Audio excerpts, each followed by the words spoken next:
Les scientifiques ont décidé d'enquêter en profondeur sur la forêt de Tchernobyl.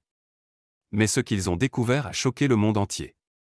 Le 25 avril 1986, sur le territoire de ce qui est aujourd'hui le nord de l'Ukraine, l'incident nucléaire le plus grave de l'histoire s'est produit.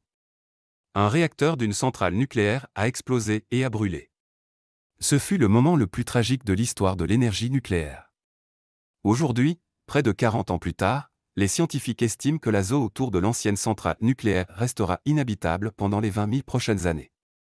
Cependant, malgré ces prédictions sombres, la nature s'est avérée beaucoup plus résiliente et adaptable que prévu.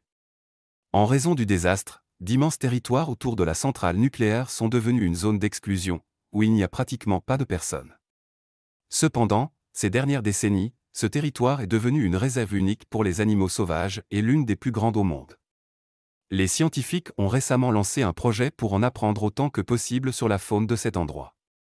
Il s'est avéré que l'absence de personnes a eu un impact bien plus grand sur le monde animal que les radiations. Dans la zone de Tchernobyl, des représentants de la faune ont été découverts qui n'avaient pas été observés depuis plus d'un siècle. Au cours des 30 dernières années, le nombre d'animaux dans la zone d'exclusion a considérablement augmenté, suggérant que les radiations n'ont pas d'effet aussi néfaste sur la faune que l'intervention humaine. Des études ont montré que dans les forêts de Tchernobyl, le nombre de sangliers, de cerfs et de renards a considérablement augmenté. De plus, des espèces rares comme le lynx européen et l'ours brun ont été aperçus ici. Le professeur Jim Smith de l'université de Portsmouth affirme que, malgré l'impact terrible de l'accident, celui-ci a finalement créé une réserve unique. Il a souligné que, bien que les radiations ne soient pas bonnes, l'absence d'influence humaine a permis aux populations animales d'augmenter plusieurs fois. Dans la zone de Tchernobyl, de très rares chevaux ont même été capturés en vidéo. Ces animaux se sentent bien ici, et leur population continue de croître chaque année.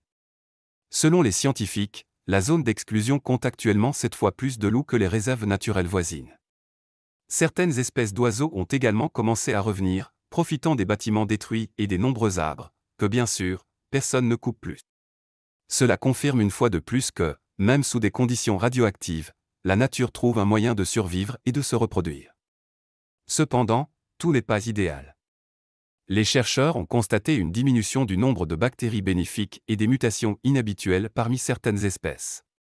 Néanmoins, l'absence d'activité humaine autour de la centrale nucléaire fermée crée des conditions propices à la prospérité des animaux sauvages, un phénomène unique non seulement dans la région de Tchernobyl, mais aussi dans le monde entier. Le désastre de Tchernobyl a laissé de nombreux animaux domestiques sans propriétaire. Certains animaux de compagnie sont morts, tandis que d'autres ont réussi à s'adapter à la vie sans humains. Près du village de Lubiani, les scientifiques ont découvert un troupeau unique de vaches sauvages qui sont maintenant surveillées activement. Depuis 3 ans, ces vaches vivent bien sans participation humaine. Le troupeau est composé de descendants de vaches laissées à elles-mêmes après le désastre. Elles sont maintenant dans leur 4e ou 5e génération. Au fil du temps, une hiérarchie stricte s'est établie.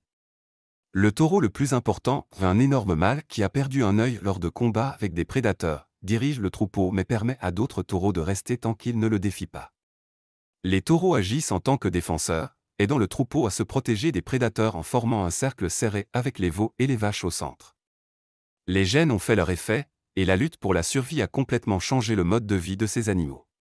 Maintenant, en termes de mode de vie, ils sont bien plus proches de leurs ancêtres, les aurochs sauvages, que des vaches domestiques ordinaires. Les scientifiques sont étonnés que de tels changements se soient produits en seulement quelques générations.